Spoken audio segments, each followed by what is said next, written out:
கிறிஸ்து நாமத்துக்கு ஸ்தோத்திரம் உண்டாவதாக. இன்றைக்கு புனித வெள்ளி என்று சற்று தகவல்களை நாம் தெரிந்து கொள்ளலாம். இந்த நேரத்தை கொடுத்த தேவனுக்கு முதலாவது நான் ஸ்தோத்தரிக்கிறேன்.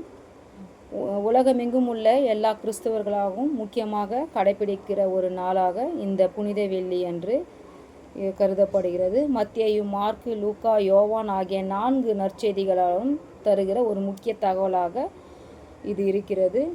இயேசுவை சிலுவையில் அறையப்படுவதற்கு பார்த்திங்கன்னா ஒரு நிகழ்ச்சியாக கூட நம்மளால் கற்பனை கூட பார்க்க முடியாத அளவுக்கு வேதனைகளும் மன ரீதியாகவும் உடல் ரீதியாகவும் பல பாடுகள் பட்டு அவர் நமக்காக சிலுவையிலே தன் ஜீவனை கொடுத்திருக்கிறார்.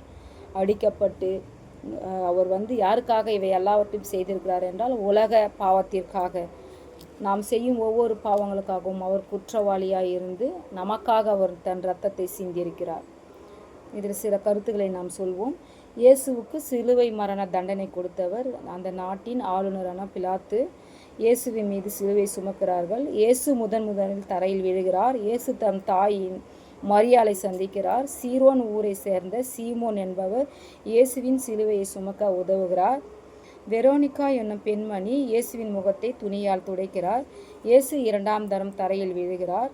இயேசு எருசலேம் நகர பெண்களை சந்தித்து அவர்களுக்கு ஆறுதல் கூறுகிறார். எனக்காக அழாதீர்கள், உங்களுக்காகவும் பிள்ளைகளுக்காகவும் அழுங்கள் என்று ஆறுதல் சொல்கிறார். இயேசு 3ஆம் முறை தரையில் விழுகிறார். இயேசுவை சிலுவையில் ஆணிகளால் அறைகிறார்கள். இயேசு சிலுவையில் தன் உயிரை துறக்கிறார். இயேசுவின் உடலை சிலுவையில் இருந்து இறக்கி அவர் தாயாகிய மரியாவின் வடிவில் கிடத்துகிறார்கள். இயேசுவை கல்லறையில் அடக்கம் பண்ணுகிறார்கள். இவை எல்லாவற்றும் நம்முடைய பாவங்களுக்காக அவர் சிலுவை சுமந்தார். இன்று ஒரு நாள் மட்டும் நாம் இதை படித்து விட்டு மறந்துவிடக்கூடாது. ஒவ்வொரு நாள் நம் வாழ்க்கையில் தேவன் நமக்காக நம்முடைய பாவங்களுக்காக சிலுவையில் அறைந்தார். நாம் நம்முடைய தேவனுக்கு நாம் என்ன செய்வோம் என்று நாம் தீர்மானித்து ஒவ்வொரு நாளும் நம்முடைய வேத வசனங்களை வாசித்து தியானித்து அதன்படி வாழ நாம் நம்மளை அர்ப்பணிப்போம். ஆமேன்.